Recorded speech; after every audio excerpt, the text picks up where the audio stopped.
Bonjour tout le monde, je suis bonjour. avec Alix de TerraBio DAO. Salut Alix. Bonjour à vous. Est-ce que tu peux te présenter rapidement s'il te plaît?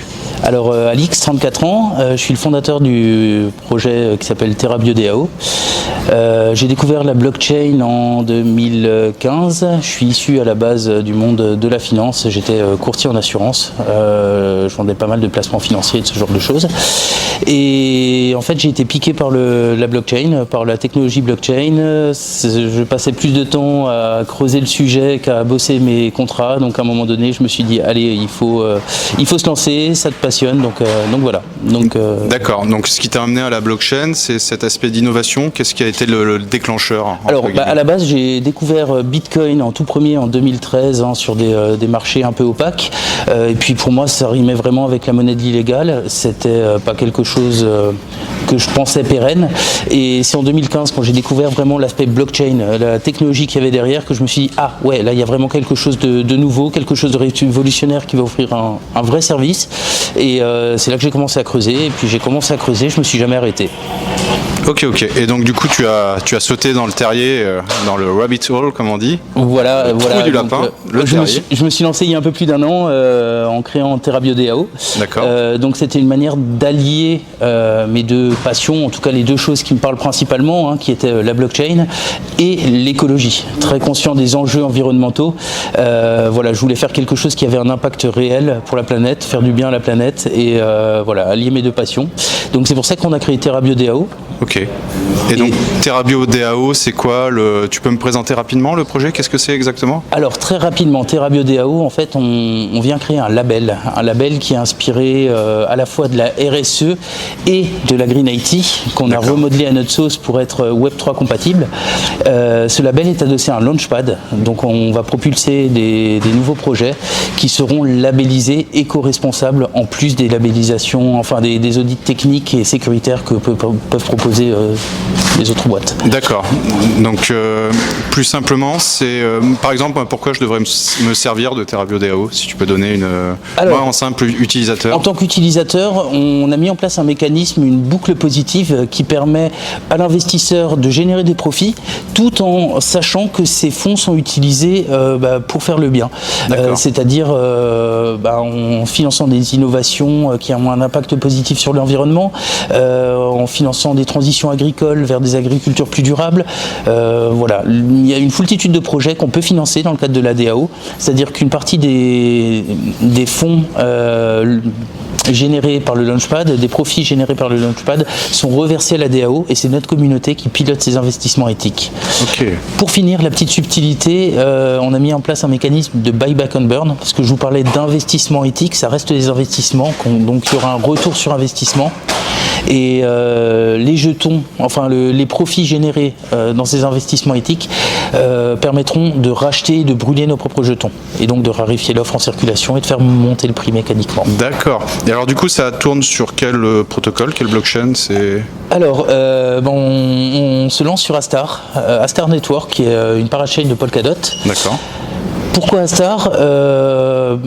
Tout d'abord, l'aspect interopérable de Polkadot nous a beaucoup plu. En plus de ça, en creusant un petit peu le sujet, on s'est rendu compte que, à l'heure actuelle, en tout cas, Polkadot, si on faisait un ratio en fonction du nombre d'utilisateurs par rapport à la consommation énergétique, c'est la blockchain la plus écologique. On ne parle pas de compensation, c'est juste la moins consommatrice d'énergie, et ça, c'était quelque chose de très important pour nous. D'accord, ouais, donc c'est vraiment dans la démarche pour rester un maximum green que vous êtes allé sur Astar et donc sur Polkadot. Il y avait tout un tas d'avantages d'être chez Astar, comme je vous le disais, l'interopérabilité, cet aspect de limitation de consommation énergétique, mais également leur système de diap stacking, c'est-à-dire qu'ils ont un système un petit peu particulier pour inciter les gens à créer sur leur écosystème et qui permet aux projets qui se lancent chez eux d'avoir une source de revenus extérieure Ok, voilà. Super. Donc du coup, j'imagine que tu as suivi avec attention, parce qu'aujourd'hui on a la Paris.com à Paris, tu as suivi avec attention la présentation d'Astar qui était... Eh ben, c'était une intervention passionnante. C'est vrai que parler de la décentralisation en prenant comme base la Révolution française pour un premier Paris.com, j'ai trouvé ça, le pari plutôt bien joué de la part du CTO d'Astar. Ouais, c'est vrai, c'était très intéressant. Donc du coup, combien tu as de gens dans le DAO qui t'aident à monter cette aventure TerraBio? Alors aujourd'hui, pour parler large, on est 14, sachant que là on est sur une team élargie. Il y a des gens qui ont des projets à côté, il y a des gens qui viennent seulement sur certains points particuliers. On va dire dans la core team, on est 5 à l'heure actuelle et 14 personnes en tout qui gravitent, que ce soit les rédacteurs, les community managers, voilà.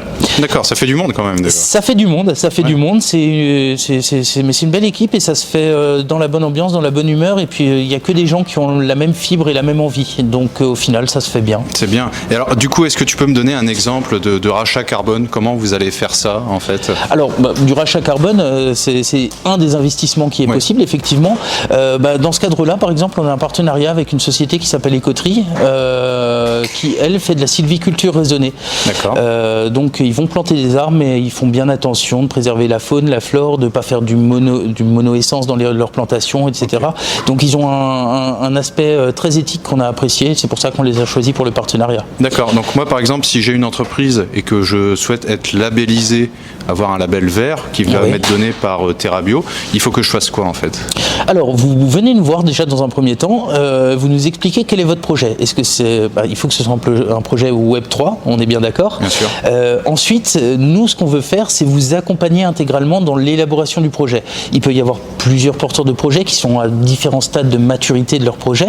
On va s'adresser aussi bien de la personne qui a juste la bonne idée, le concept, et qui a besoin d'un accompagnement complet, que ce soit au niveau des devs, au niveau des smart contracts, etc., où on est en train de créer toute une série de plugins qui seront proposés aux projets qui veulent se propulser par nous, ou des gens qui sont déjà installés et qui veulent simplement faire valoir leurs engagements éthiques et écologiques.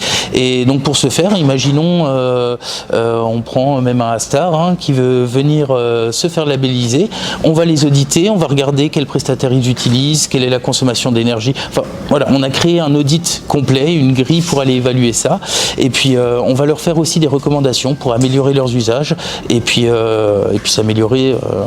D'accord. Et donc ça fait combien de temps à peu près que... Alors ça va faire un an que le concept est lancé, et on va dire que depuis le mois de janvier on travaille vraiment, on a l'équipe qui est sur le feu. On a eu une prévente où on a fait une toute petite levée de fonds au mois de fin avril, début mai. D'accord. Et puis voilà, le contexte actuel, enfin le contexte économique étant ce qu'il est, aujourd'hui on construit, mais c'est un mal pour un bien, ça nous permet de mettre les choses à plat et d'avancer. Exactement. Comme tous les projets. Exactement. Très bien. Alors, c'est quoi pour toi les prochaines étapes pour TerraBio? Alors les prochaines étapes, là aujourd'hui on a énormément travaillé sur la gamification, parce qu'une grosse problématique dans la plupart des DAO, c'est d'impliquer les personnes, d'impliquer sa communauté, et donc on est en train de créer un concept qui s'appelle le Participate to Earn, c'est-à-dire qu'on est en train de gamifier l'intégralité des interactions que vous pourriez passer sur notre plateforme. Vous aurez une fiche personnage à la manière d'un RPG, vous allez monter en niveau au fur et à mesure, donc il y aura des tâches quotidiennes, des tâches hebdomadaires, etc., mensuelles, et vous allez gagner des points d'expérience, vous allez monter de niveau, et quand vous atteindrez un certain stade d'engagement, il y a une allocation qui sera distribuée entre tous les gens qui ont ce niveau, et plus vous serez haut en niveau, plus vous serez rémunéré. D'accord, ok. Alors, est-ce qu'il y a d'autres projets qui ressemblent à TerraBio dans le monde de la blockchain? Alors, purement ressemblant à TerraBio, non. Il y a des choses qui sont dans le même esprit. On a par exemple sur un écosystème concurrent qui est Cosmos, on a Carbonable qui fait purement du rachat d'empreintes carbone. On a des gens qui veulent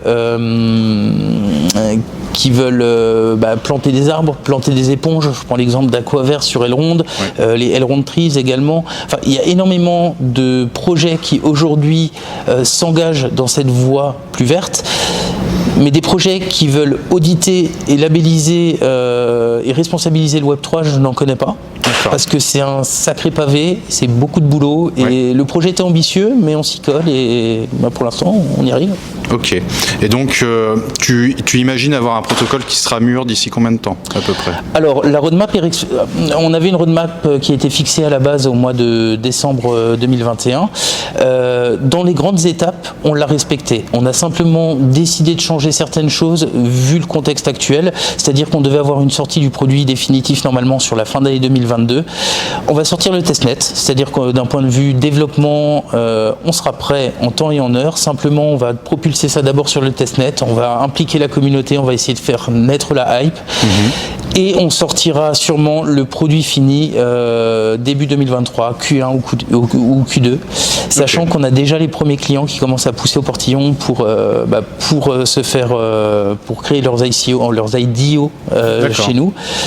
Donc ça pourrait venir assez vite. Alors c'est super intéressant. Est-ce qu'il y a des institutionnels, je pense par exemple à des régions, des communes ou des organismes qui seraient intéressés par la démarche TerraBio à ton avis? Alors effectivement, on est en discussion. Je suis originaire de Besançon et mon cofondateur aussi. Donc on est en discussion avec la mairie de Besançon pour essayer un petit peu à l'image de Grenoble, qui est une ville très verte et à la pointe de la technologie, on aimerait faire un petit peu pareil à Besançon, mais sur la blockchain, une blockchain green. C'est pour ça qu'on est en train de discuter avec eux pour la création peut-être d'un event sur le thème de la blockchain et de l'écologie. Attention, voilà, c'est dans les tuyaux, rien n'est fait pour le moment. Sinon, on a des grands groupes. Alors, ce ne sont pas des groupes publics, c'est des groupes semi-publics, semi-privés. Je prends exemple le groupe Coriance avec lequel on est également en discussion. Eux, ils font de l'énergie uniquement renouvelable, donc de l'énergie bois principalement. Et ils sont intéressés pour avoir une veille sur ce qui peut se passer dans la blockchain. Donc on a également ce type de sociétés qui ne sont pas du Web3, qui seraient plutôt des sociétés Web2, mais qui aimeraient, parce qu'ils savent que quelque chose se passe dans cet écosystème Web3, qui aimeraient pouvoir évoluer, et on les accompagne aussi là-dedans. Ok, super. Et alors, qu'est-ce que tu recherches, je dirais? Le DAO aurait besoin de quoi actuellement? Tu as besoin de développeurs? Tu as besoin de... Alors, effectivement, on a besoin de forces vives sur plusieurs points. On a besoin principalement de gens au niveau de la communication. Communication réseau, si on pouvait avoir quelqu'un qui nous assiste sur les réseaux sociaux, LinkedIn, Twitter, etc. Il te faudrait un community manager, en fait. Il nous faudrait un CM. D'accord. Il nous faudrait un CM, clairement. Okay. Et au niveau dev, on va avoir des besoins aussi qui arrivent. Les choses ont été posées sur la table. Ça y est, maintenant c'est fixé. Il va nous falloir des mains en plus pour pouvoir créer les smart contracts, créer toute l'infrastructure. Donc si des bonnes âmes veulent s'investir dans le projet, on est un projet naissant, donc n'hésitez pas à venir être curieux déjà, à venir découvrir la communauté, l'équipe, et puis voilà, vous verrez, on y est plutôt bien. Super. Et alors niveau idéologique, je pourrais dire, on parle d'empreinte carbone, on parle de CO2. Pourquoi vraiment se focus sur cette démarche alors que les problèmes environnementaux sont denses, Il suffit de voir aujourd'hui, on est à Paris, il doit faire 40 degrés. Voilà. Pourquoi ce focus sur le carbone? Alors, on n'est pas à proprement dit focus sur le carbone dans le sens où notre label vient regarder tous les aspects de ces sociétés. Okay. Simplement, aujourd'hui, qu'est-ce qui est le plus émis par une société Web3 ? C'est la consommation énergétique et, in fine, c'est le carbone. Donc, c'est pour ça qu'on s'est basé là-dessus. Mais c'est un milieu qui est vaste, qui est très très vaste. Plus on aura d'experts dans le domaine, plus on pourra intervenir sur des points spécifiques. En tout cas, sachez qu'aujourd'hui, on a créé un label, un référentiel qui nous permet d'auditer les sociétés Web3. D'accord. Donc, ça veut dire que, par exemple, une société pourrait très bien être auditée sur ce qu'elle peut recycler ou sur le type de matière qu'elle va utiliser. Ça fait partie des questions qu'on pose. Qu'avez-vous mis en place? Quels sont vos process pour le recyclage? Est-ce que vous favorisez le recyclage ou est-ce que vous... des choses aussi poussées que est-ce que vous louez votre matériel ou est-ce que vous l'achetez? Est-ce que vous rachetez du matériel qui a déjà été employé? Du matériel d'occasion. C'est très complet. Voilà. Donc on va très loin dans l'audit qui est proposé. D'accord. Alors pour toi, quelle serait la première chose à faire à son niveau, au niveau d'une personne, pour d'abord améliorer notre environnement, pour être plus écolo? Il y a énormément de choses à faire. Déjà, il faut arrêter de se martyriser. il faut le faire, mais il faut le faire gaiement. Sinon, vous n'y arriverez à rien. Si c'est une contrainte, vous allez le faire 1 semaine, 2 semaines, 15 jours, 1 an. Et puis, à la moindre chose extérieure qui va venir vous troubler, vous allez tout arrêter. Donc, il faut savoir pourquoi on le fait. Il faut se rendre compte que une somme de petits gestes, ça fait des gros gestes à la fin et ça fait des grosses économies à la fin. Et il faut vraiment le faire avec de la gaieté au cœur, sinon on le fait pas. C'est ça. Et alors j'ai vu, c'est aussi un des axes de communication de TerraBio. Ouais. C'est justement de donner de faire des petits, pas des exposés, mais voilà, des petits focus sur des gestes quotidiens ou sur des problèmes environnementaux qu'on peut avoir. Est-ce qu'il y a des ressources là-dessus? Comment je peux trouver, par exemple, ce que vous faites? Effectivement, sur nos différents réseaux sociaux, on essaye d'alerter quand il y a certaines choses importantes qui se passent à ce niveau-là, d'être la voix de l'écologie dans le milieu de la blockchain. Mais en plus de ça, on anime maintenant une réunion bimensuelle. Donc, elle est en pause durant l'été, mais c'est une émission sur Twitch, rediffusée sur YouTube également, qui s'appelle Discutons écologie, et où on va aborder des thèmes assez variés. On a commencé par le cycle du carbone, ensuite on a poussé sur le cycle de l'eau et quel est l'impact du dérèglement climatique sur le cycle de l'eau justement. On a pu parler des différents projets blockchain qui voulaient verdir l'écosystème. Voilà, c'est très varié. Alors je tairai les noms des partenaires qu'on a, mais pour la rentrée on vous prépare un partenariat, enfin pas un partenariat, une intervention en tout cas avec un projet Astar qui installe des ruches. D'accord, super. Pas Astar, Avalanche, excusez-moi. Avalanche, c'est pas grave. La chaleur. C'est pas grave. Donc un projet Avalanche qui pose des ruches, voilà, un projet NFT et qui va venir nous parler d'abeilles, de pesticides, néonicotinoïdes et tout genre de choses. Et un autre projet, alors c'est pareil, c'est encore dans les tuyaux, mais les discussions ont bien avancé, qui eux plantent des éponges dans la mer, un projet sur Elrond, voilà, je tairai le nom pour l'instant, qui devrait aussi venir nous parler de l'impact.